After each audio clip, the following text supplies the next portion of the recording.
Ẹ̀yin èèyàn lé ẹ káàbọ̀ sí Mashola Gist TV o. Ṣé àlàáfíà ni ẹwà gbogbo lé ń kọ́? Gist tèmi tí a gbọ́ òní lórí àǹtí Wahé.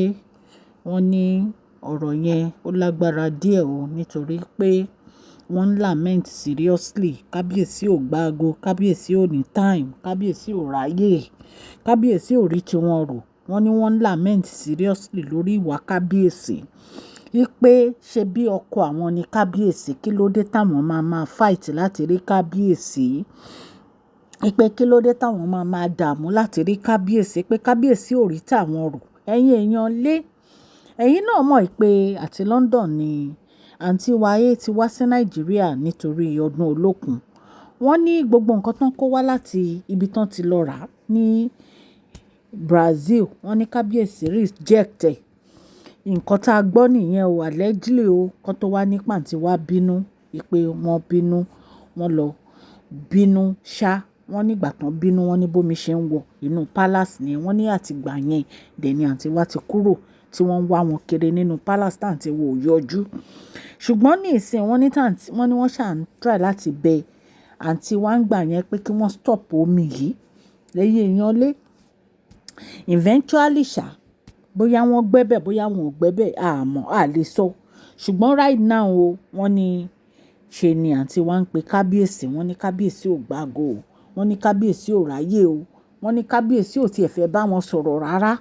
Wọ́n ní àǹtí wá ní ṣé irú marriage tí táwọn fẹ́ láyé àwọn ni.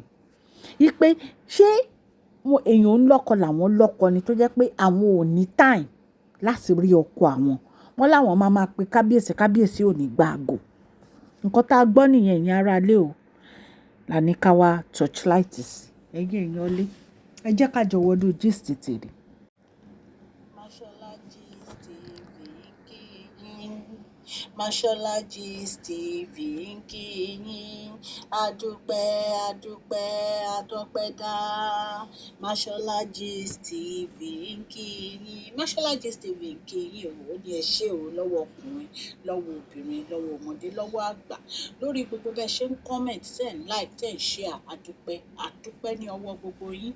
Mashola Gist TV ń kí yín. Ẹ̀yin olólùfẹ́ wa, ẹ káàbọ̀ sí Mashola Gist TV.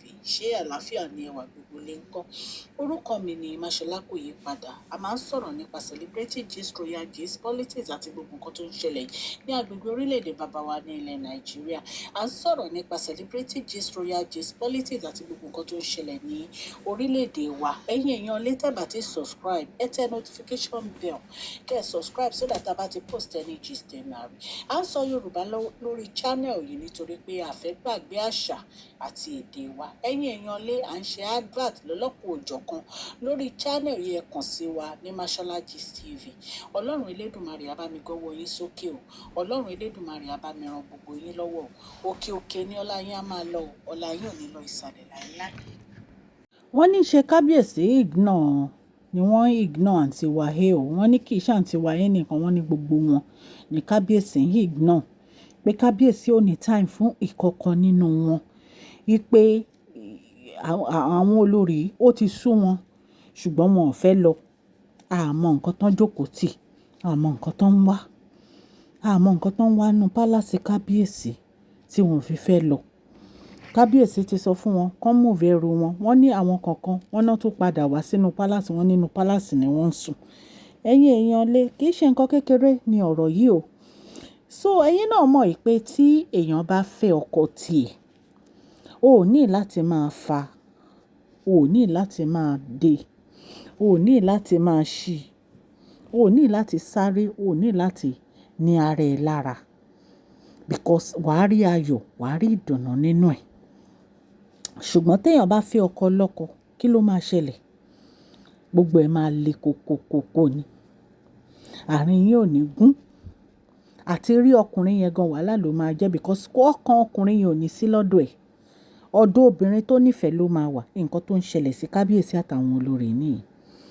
Kábíyèsí ò rí nǹkan kan rò ju ọ̀rọ̀ Queen Naomi lọ.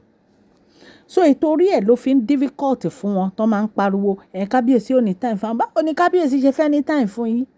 Ṣé ọkùnrin máa ń nífẹ̀ẹ́ obìnrin méjì pọ̀ ni? Kò possible now. Ọlọ́run tó yan ọkùnrin fóbìnrin tó mú egungun ìhà ọkùnrin tó fi dá obìnrin kan ni. Kò mú egungun ìhà ọkùnrin kó fi dá obìnrin mẹ́fà. So ẹni tó yọ ìhà ẹ̀ tó fi dá òun ló máa nífẹ̀ẹ́. Gbogbo ẹ̀yin tó kù ẹ wá jókòó sínú palace bíi rubber stamp olórí. Ẹ jókòó síbẹ̀ láì rí any happiness. Wọ́n dẹ̀ ní kẹ́ ẹ jókòó síbi táwọn fẹ́ fẹ́ yín sí. Àtàwọn bá fẹ́ wá rí yín àwọn àwárí yín ní rárá. Ẹ kẹ́rù yín lọ bẹ̀ ẹ́ tún lọ palace ẹ tún lọ sùn palace. So ẹ wá ní kí kábíyèsí máa bá yín sọ̀rọ̀. Ọ̀rọ̀ wo ni kábíyèsí fẹ́ bá yín sọ? Ẹ̀yin èèyàn lé kìí ṣe nǹkan tó easy rárá ní ọ̀rọ̀ àwọn olórí. Wọ́n ní àǹtí wa ní táwọn bá pe kábíyèsí ò kì í gbé fóònù, pé kábíyèsí ò ráyè tóun, kábíyèsí ò rán òun. Ipe òun wá sí London bí ìgbà tó yẹ pé òun kàn wá sí Nàìjíríà láti London ni pé kábíyèsí ò ní time kankan fóun. Ìwọ ló ṣe rẹ̀ bẹ́ẹ̀ o, àǹtí wáyé. Nítorí pé jẹ́jẹ́ kábíyèsí náà fẹ́ yàwó wọn. Ìwọ ló lọ tójú bọ inú pálásì kábíyèsí, so wàá gba kámú ni.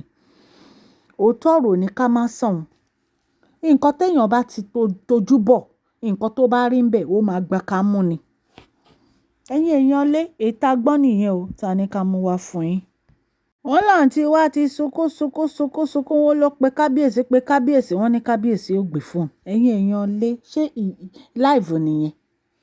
Báwo lèèyàn ṣe léèyàn lọ́kọ téèyàn ò ní lè pè, téèyàn ò ní lè lọ bá, téèyàn ò ní lè rí. Wọ́n ní kábíyèsí òun rí wọn. Wọ́n náà kàn wà ń bẹ̀ ni. Ẹ̀yin èèyàn lé ètò agbọ́n nìyẹn ta ni ká mú wá fún yín.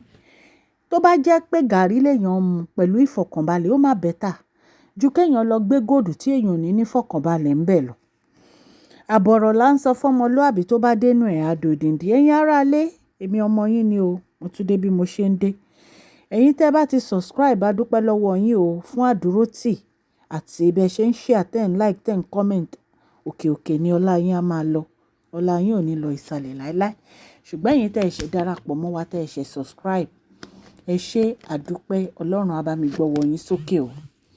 Ẹ jọ̀ọ́ ẹ má gbàgbé kẹ́ fún fídíò yìí ní thumbs up o. A máa ń ṣe advert lórí channel yìí lọ́lọ́kọ̀ òjọ̀kọ́ ẹ kọ sí wa ní masholagistv@gmail.com. Ọlọ́run á ran gbogbo wa lọ́wọ́ o. Àmín. Please share this video, like and subscribe. God bless you all.